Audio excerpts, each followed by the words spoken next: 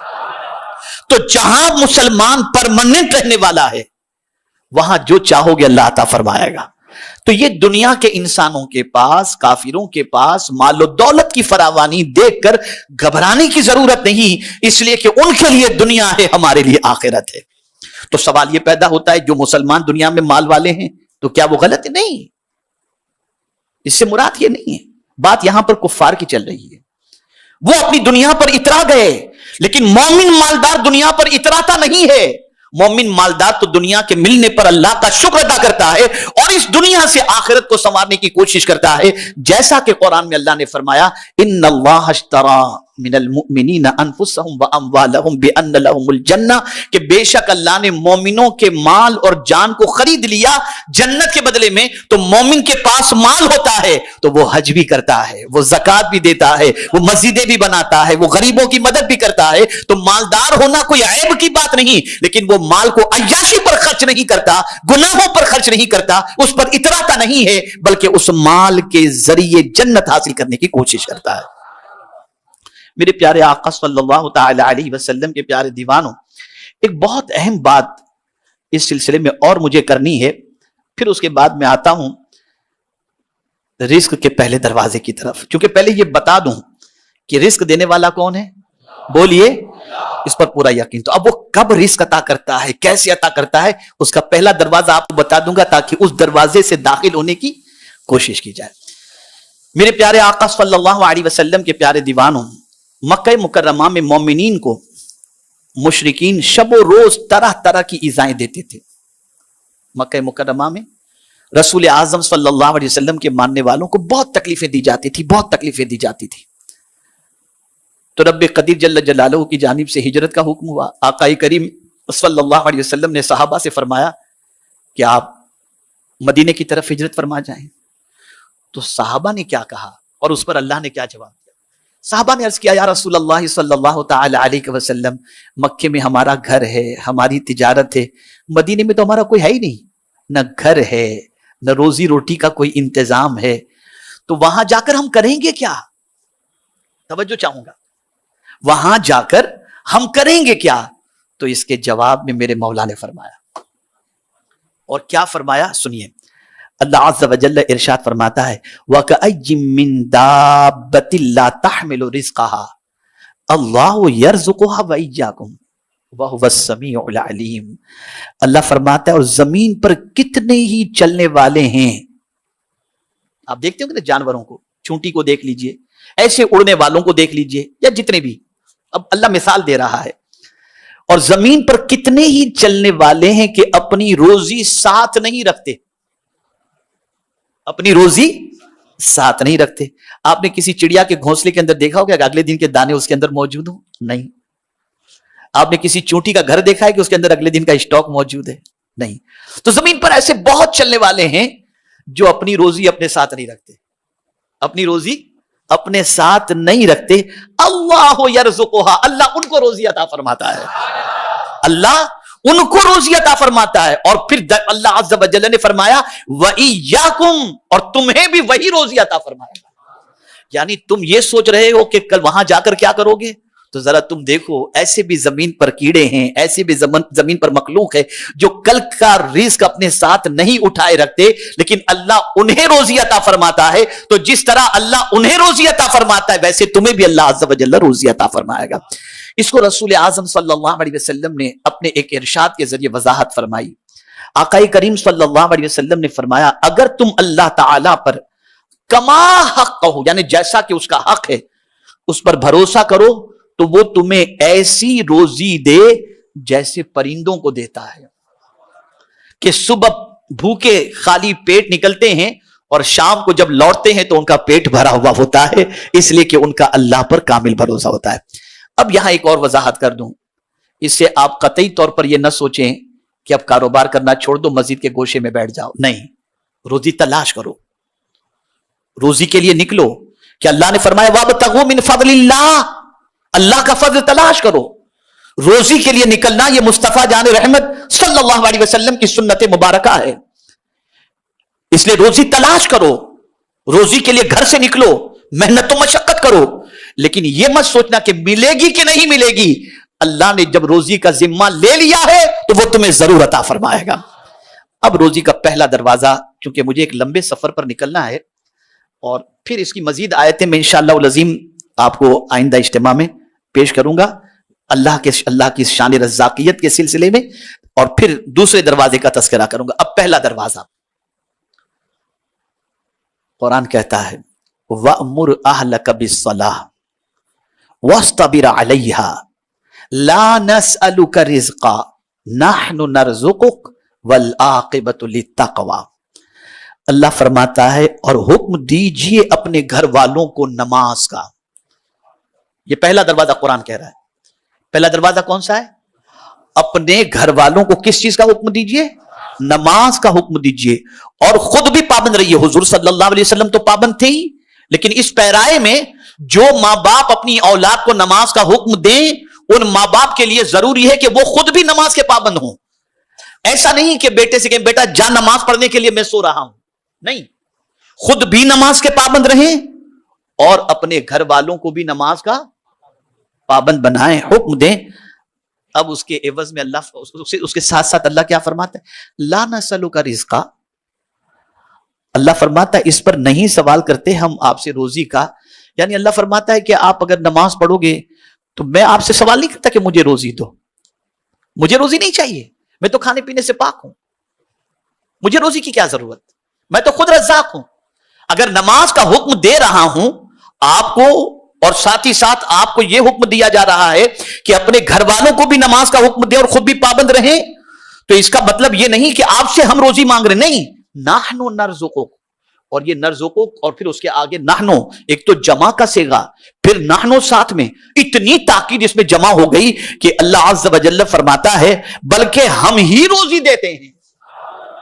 روزی دی نہیں فرمایا، فعل مضارع ہے، نرزقک، ہم ہی دیتے ہیں، ہم ہی دیتے رہیں گے، ہم ہی دیتے ہیں اور ہم ہی دیتے رہیں گے۔ پتہ چلا اگر کوئی شخص خود بھی نماز کا پابند رہے اور اپنے گھر والوں کو بھی نماز کا حکم دے اور انہیں پابند بنائے تو اسے فکر کرنے کی ضرورت نہیں، اللہ نے رزق کا ذمہ لے لیا ہے، اس نے جب کہہ دیا کہ نحن نرزقک تو ضرور وہ ہمیں روزی عطا فرمائے گا، یہ اس کا وعدہ ہے۔ آج دھندے میں مصروف ہو کر آدمی نماز چھوڑ دیتا ہے، کسٹمر چلا جائے گا، نماز چلی جائے فکر نہیں، نماز چلی جائے اس کی فکر نہیں، آدمی سمجھتا ہے یہ کسٹمر، تو اللہ نے پہلے، میں نے چونکہ یہ آیات ابتدا میں جو آپ کے سامنے پیش کی نا، اس کی وجہ یہ تھی کہ آپ کو یہ میں بتا دوں اور آپ کو سمجھا دوں کہ روزی کسٹمر دینے والا نہیں ہے، اللہ دینے والا ہے، روزی اللہ دینے والا ہے۔ کسٹمر کیا روزی دے گا؟ وہ خود کڑکائے، آپ کو کیا دے گا؟ روزی دینے والی ذات اللہ کی ہے، اور اس نے جب کہہ دیا کہ اگر تم نماز پر قائم رہے اور اپنے اہل و عیال کو تم نے نماز کا حکم دیا، ہم روزی دیں گے، خدا کی قسم مل کر رہے گی، یہ اس کا وعدہ حق ہے۔ اور جانتے ہیں حضور صلی اللہ علیہ وسلم نے اس پر کتنا عمل کیا؟ اللہ اکبر۔ میرے پیارے آقا صلی اللہ تعالی علیہ وسلم کے پیارے دیوانوں، جب یہ حکم آیا وَأْمُرْ أَهْلَكَ بِالصَّلَاةِ، اپنے گھر والوں کو نماز کا حکم دو، تو حضور صلی اللہ علیہ وسلم تقریباً 8 مہینے تک مولا علی اور خاتون جنت کو فجر کی نماز کے لیے جگانے تشریف لے جاتے ہیں، خود حضور صلی اللہ علیہ وسلم 8 مہینے تک۔ آج میرے لال کی نیند خراب ہو جائے گی، جانے دو نماز جاتی ہے تو، اور ہم اس کی محبت میں اس کی نماز کو ضائع کرنے کے لیے مجبور کر دیتے ہیں۔ کبھی کبھی ایسا ہوتا ہے کہ ہم خود تو نماز کے پابند بنے رہتے ہیں، اہل و عیال کو حکم نہیں دیتے نماز کا، لیکن اس کنڈیشن نے ہمیں یہ بتا دیا کہ اگر تم چاہتے ہو کہ اللہ تم پر رزق کی فراوانی فرمائے اور روزی تمہیں بے پناہ عطا فرمائے، تو خود ہی نماز کا پابند نہیں رہنا، خود بھی نماز کے پابند رہو اور اپنے گھر والوں کو بھی نماز کا حکم دو۔ اگر تم یہ کرو گے تو یہ رزق کا دروازہ تمہارے لیے اللہ کھول دے گا۔ اور مولا نے فرما دیا کہ جب میں ہی روزی دینے والا ہوں تو اب میں تمہیں وعدہ کرتا ہوں نحن نرزقک، ہم تمہیں روزی عطا فرمائیں گے۔ اب آپ مجھے بتائیے کہ ہم یہ کہتے ہیں فلاں نے ہماری روزی باندھ دی، کسی کاروبار میں ہاتھ ڈالتے ہیں تو کام نہیں چلتا۔ میں آپ سے پوچھنا چاہتا ہوں، جب روزی دینے والا اللہ ہے اور اس نے یہ فرمایا اللہ یبسط الرزق لمن یشاء ویقدر، اللہ جس کی چاہتا ہے روزی کشادہ کر دیتا ہے اور جس کی چاہتا ہے تنگ کر دیتا ہے، تو جب اس کے ہاتھ میں ہے، اس کے دستے قدرت میں ہے زیادہ دینا یا تنگ کرنا، تو میں آپ سے ایک چیز عرض کر دوں، ہزار کوئی کوشش کر لے آپ کے رزق کے دروازے کو بند کرنے کا، لیکن کسی کے بند کرنے سے روزی آپ کی بند نہیں ہو سکتی۔ مولا اگر کسی کو دینا چاہے تو پوری دنیا مل کر کے بھی اس کی روزی بند نہیں کر سکتی، اور وہ دینا نہ چاہے تو ساری دنیا مل کر کے بھی اس کے لیے کوئی روزی کا دروازہ کھول نہیں سکتی، اس لیے کہ اس نے پہلے ہی بتا دیا روزی دینے والا میں ہوں، اور مجھے معلوم ہے کس کو کتنی دینی ہے، یہ اللہ جانتا ہے وہ کہاں دینی ہے۔ وَمَا مِن دَابَّةٍ فِي الْأَرْضِ إِلَّا عَلَى اللَّهِ رِزْقُهَا وَيَعْلَمُ مُسْتَقَرَّهَا، اللہ اکبر، وہ یہ بھی جانتا ہے کہ کون کہاں پر موجود ہے، جو جہاں موجود ہے میرا مولا وہاں تک اس کا رزق اسے پہنچا بھی دیتا ہے۔ مچھلی کو سمندر کے اندر پہنچ جاتا ہے رزق، کون پہنچاتا ہے؟ اللہ پہنچاتا ہے۔ تو اے رسول اعظم صلی اللہ تعالی علیہ وسلم کے پیارے دیوانوں، آج رزق کا پہلا دروازہ جس پر انشاءاللہ العظیم آپ کو عمل کرنا ہے، اور وہ پہلا دروازہ یہ ہے خود بھی نماز پر قائم رہیں۔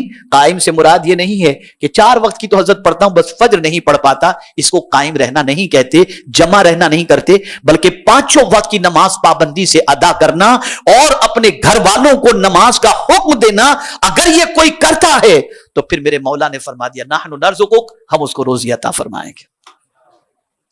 تو اگر کوئی یہ چاہتا ہے کہ اللہ اس کی رزق میں فراوانی عطا فرمائے اور اس کی تنگ دستی کو دور فرمائے، اس کی غریبی کو دور فرمائے، تو آج اس پہلے دروازے کو کھولنے کی کوشش کرو۔ آج کے بعد 5 وقت کی نماز آپ کو پابندی سے پڑھنی ہے انشاءاللہ، اس میں کوئی کمپرومائز نہیں، اور اپنے بچوں کو بھی نماز کا پابند بنانے کی کوشش کرنی ہے۔ جب یہ کریں گے میرا مولا ضرور رزق عطا فرمائے گا۔ اللہ رب العزت جل جلالہ، آقا کریم رؤوف الرحیم علیہ التحیۃ والتسلیم کے صدق و طفیل مجھے، آپ کو، سب کو قرآن اور احادیث پر عمل کی توفیق نصیب فرمائے۔ یہ سلسلہ آج میں نے شروع کیا ہے، تقریباً رزق کے کئی دروازے ہیں، میں انشاءاللہ قرآن و احادیث کی روشنی میں ان سارے دروازوں کا مختصر ذکر کروں گا اور اس کی فضیلتیں آپ کے سامنے پیش کروں گا۔ اس وقت میں نماز کی فضیلت پر کوئی تقریر نہیں کر رہا ہوں، اس سے بڑی فضیلت کیا ہوگی کہ نماز ہی کے ذریعے آپ کا بھی پیٹ بھرے گا، آپ کے بچوں کا بھی پیٹ بھرے گا، یہ بہت بڑی چیز ہے۔ اس کے علاوہ بھی بہت سارے فضائل نماز کے ہیں جس پر آپ گفتگو سن چکے ہیں، لیکن اس کے بعد کے جو دروازوں کا تذکرہ آئے گا ان دروازوں کے بارے میں بھی آپ سنیے گا، اور اس کے اندر اپنی معلومات پہ اضافے کے ساتھ سننا ہی نہیں ہے، اس پر عمل کرنے کی انشاءاللہ کوشش کریں گے انشاءاللہ العظیم۔ بس آخری بات عرض کر دوں، رزق دینے والا کون ہے؟ بولیے، اللہ۔ ایک دروازہ حضور کا بتایا رب نے فرمایا، سرکار صلی اللہ علیہ وسلم فرماتے انما انا قاسم واللہ یعطی، یہ بخاری شریف کی حدیث ہے۔ سرکار صلی اللہ علیہ وسلم فرماتے میں ہی بانٹنے والا ہوں اور اللہ ہی دینے والا ہے۔ رزق خدا کا، بانٹتے مصطفیٰ جان رحمت صلی اللہ علیہ وسلم۔ اسی کو میرے اعلیٰ حضرت نے کہا خلق کے حاکم ہو تم، رزق کے قاسم ہو تم سے ملا جو ملا تم پہ کروڑوں درود۔ میں تنگی کے زمانے میں ایک شعر پڑھا کرتا تھا اور اب بھی پڑھتا ہوں، سرکار کی بارگاہ میں امام عشق و محبت کا یہ شعر، کانٹا میرے جگر سے غم روزگار کا یوں کھینچ لیجئے کہ جگر کو خبر نہ ہو۔ سرکار سے اپنے تعلق کو مضبوط کرو۔